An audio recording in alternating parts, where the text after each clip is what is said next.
On January 23, 2014, Justin Bieber was detained by Miami Beach police for DUI, resisting arrest, and drag racing.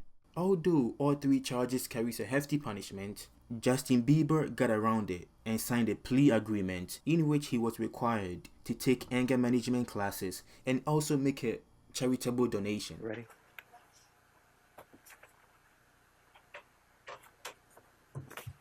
All right, the first case this afternoon is Justin Bieber. Mr. Bieber, you are charged with the following: DUI, alcohol or drugs,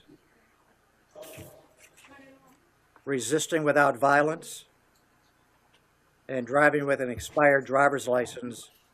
And who is representing the state and who's representing the defense in this case? Good afternoon. I'm sorry. Go ahead.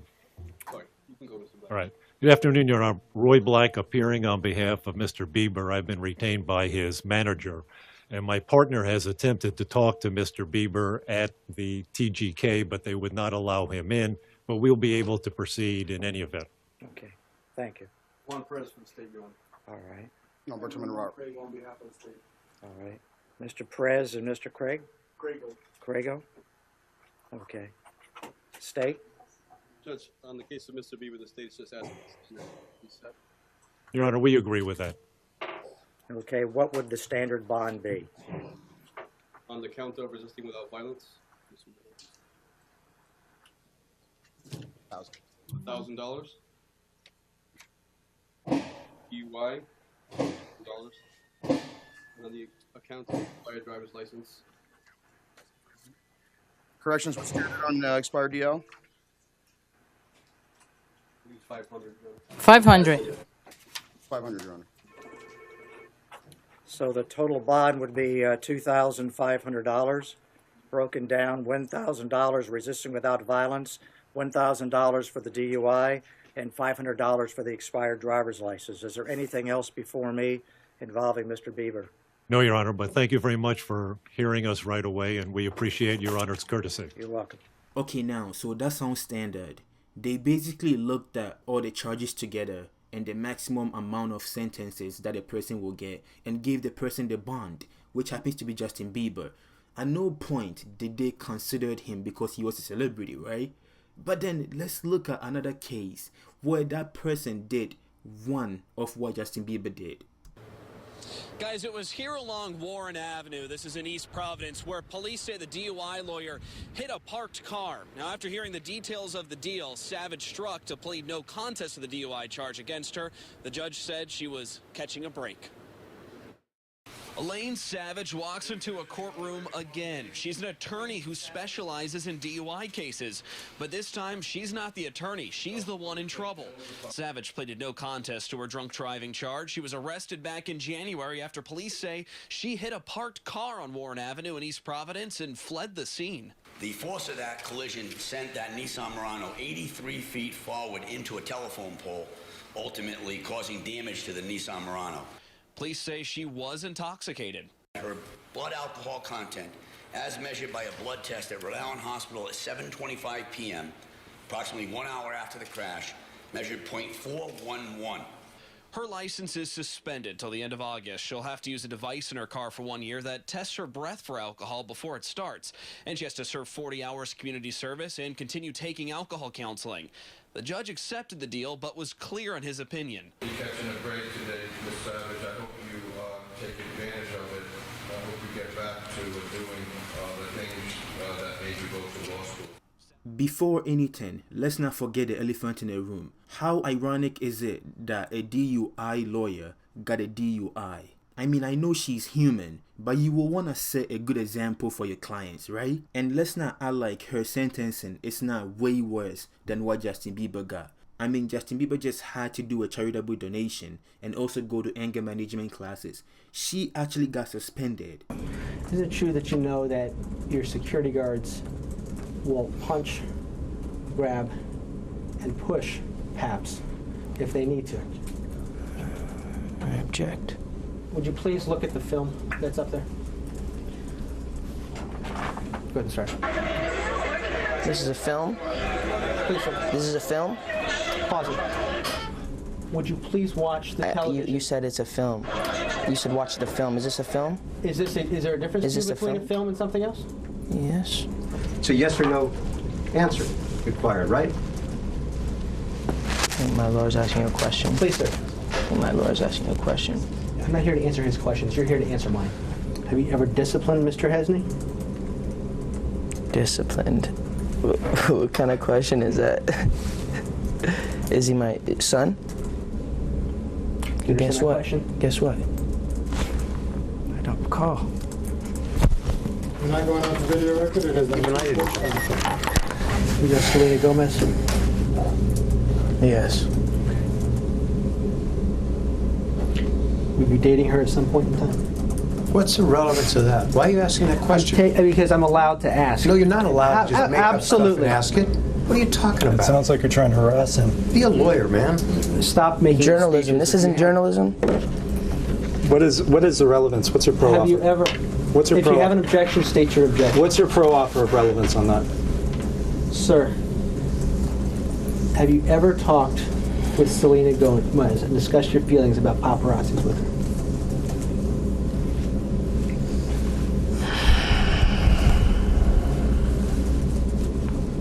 Don't ask me about her again.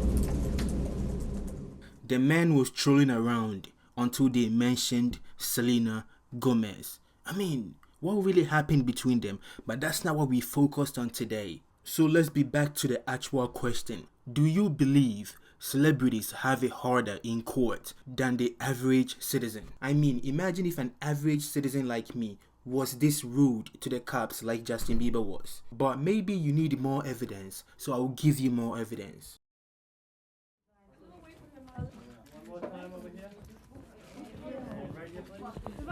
How accurate a reenactment is the video of your evening spent with Hugh Grant?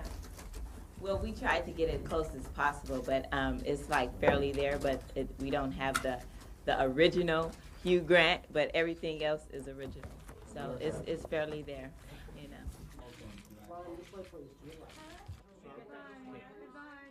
She's used to, I guess, live, actual sex without a camera, and so after like 15 minutes, she says, okay, are we done? I'm saying, no, Divine, this is not like real life. We have to get a lot of angles. Camera has to shoot this, has to shoot this, has to shoot this, so you got to stick around a while. On July 27, 1995, Hugh Grant and Divine Brown were both arrested in Los Angeles. If you met him now, what would you say to him? I mean, I would tell him, man, bygones be bygones. Shake hands, just go on. It's no big deal. Everybody live once. No hard feelings. It's nothing to be running from or, be interrogating yourself, or whoever, that's in the position. It's no big deal. Just wash it away. Why they were arrested is a little bit crazy. So Divine Brown right here is a prostitute. Hugh Grant is an actor. Now put 2 and 2 together. Nah, it's not what you're thinking about.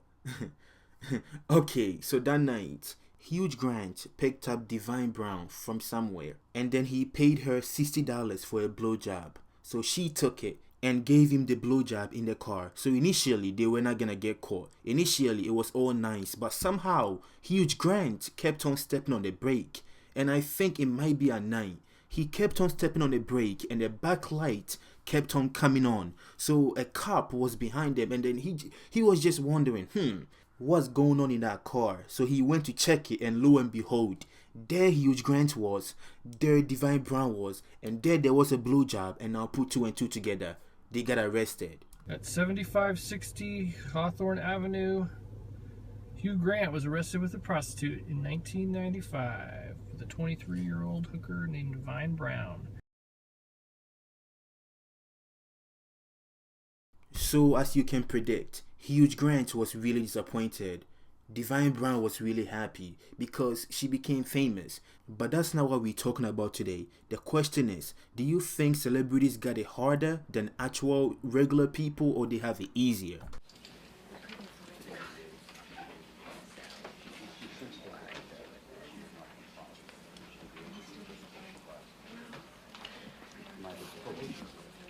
In court, she pleaded no contest on September 6, 1995, and she was sentenced to 180 days in jail she had to pay a fine of $1,150, and she also had to take a class about HIV/AIDS. Which she's been donating a lot of her time for.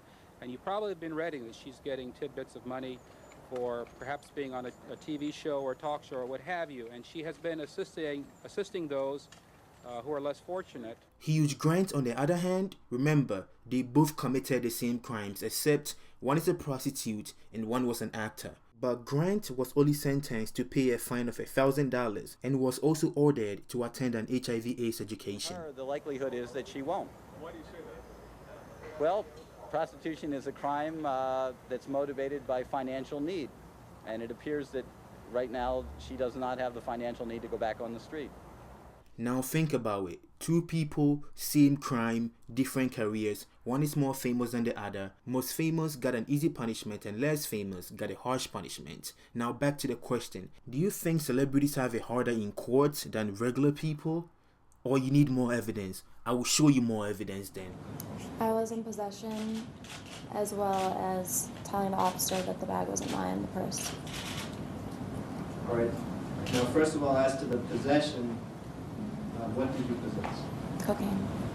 In 2006, Paris Hilton was arrested when she was found driving under the influence. She was only sentenced to 10 years in jail. Nah, I'm kidding. They only suspended her license. 4 years later, she was arrested for a more grievous offense. This time, she was with her boyfriend in a car, smoking marijuana, whilst also having cocaine in her purse. Now guess how many days she spent in prison? Years, actually now. A frank admission from Paris Hilton. She did have cocaine in her purse and lied about it when arrested in Las Vegas on August the 28th. But the heiress's honesty kept her out of jail on this occasion. She struck a plea bargain, admitting possession of the drug and getting a 1-year suspended prison sentence, a $2,000 fine and 200 hours community service. Now let's look at the case of a normal, average American caught with drugs in her car or her purse or anywhere. From an offender at the Moberly Correctional Center. Robert Franklin and Christina Frommer talk on the phone just about every day. Hello.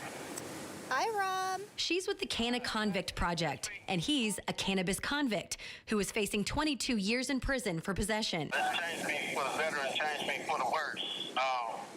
Whenever I first... This call is from a correctional facility and may be monitored and recorded. When I first got incarcerated, I was angry, I was sad, I was devastated. The question again then becomes, do you really think celebrities have it harder than actual regular people? Just comment down there and tell me what you think. And if you have any examples, comment down there. And also the title of the video is Celebrity Interrogations, and there don't seem to be that many interrogations in a video. So let me just leave this one funny interrogation at the end so it doesn't seem like I'm clickbaiting. Clearly, Lil Wayne answers to no one. Is that an interview that you actually gave with Katie Couric? Is that an interview that I actually gave with Katie Couric? Yeah. What's your name again? Well, that's not the question. What's his name? Pete Ross. Huh? Pete Ross. Pete Ross. Yeah. That's a stupid-ass question. You just saw me on there giving an interview with her. Okay. So that was you. Did you perform at the Virgin Mobile Music Fest in 2008 with Kanye West? I don't know, but I know I did perform at this badass bitch birthday party recently. She was crazy, stupid thick. Isn't it something that you would remember if your album, The Carter 3, was the biggest selling album of the year in 2008? Isn't it something that I would remember that? Yes. Isn't that a personal opinion type question? That's why I got that. I mean, because I would be actually answering the question to, isn't it something? That's my question. Isn't it something? That you would remember. Isn't it something? That's the question I have to answer, Your Honor. Go ahead. Isn't it something? You do the best trying to answer it. Yeah, it's something out of your ass. That's my answer. In every deposition video I've seen of a celebrity, the celebrity constantly disrespect the person interviewing them. Now, I always wonder, imagine if that was just an average citizen. Do you think the person doing the interview would have been this calm? Hire them. How would you describe your image in the media? How would I describe my image in the media? Yes. I wouldn't describe it. Well, how would you describe it if you had to? I don't have to. Well, what image are you portraying in the media? I don't portray anything. I am who I am, and you guys portray what you get. No, who are you? Who is the real? I am Dwayne Michael Carter Jr. Okay. Do you like to portray yourself as? I just answered that and said that I don't like to portray myself as nobody. Okay. I completely be Dwayne Michael Carter Jr. I don't portray myself as anything. An image is self-described. Well, you have to wait till I'm done with the question. I don't have to wait to anything, honestly. I mean, this guy right here may tell me that I have to wait, but personally, I don't have to do nothing. Go ahead, ask the question. Thank you, Your Honor. Do you like He can't save you, right? In the real world. That guy right there. He can't save you in the real world. Just so you know. What does that mean? I don't have to elaborate. Is that ask your next question, Is please, that Mr. Ross. a threat against No, them? Mr. Ross, can you just ask your next question, please? Thank you for watching. This is Opinion Deviante, a conversation with the people, a channel where we just talk about court cases and give our opinion on it. So I will see you next time with another case.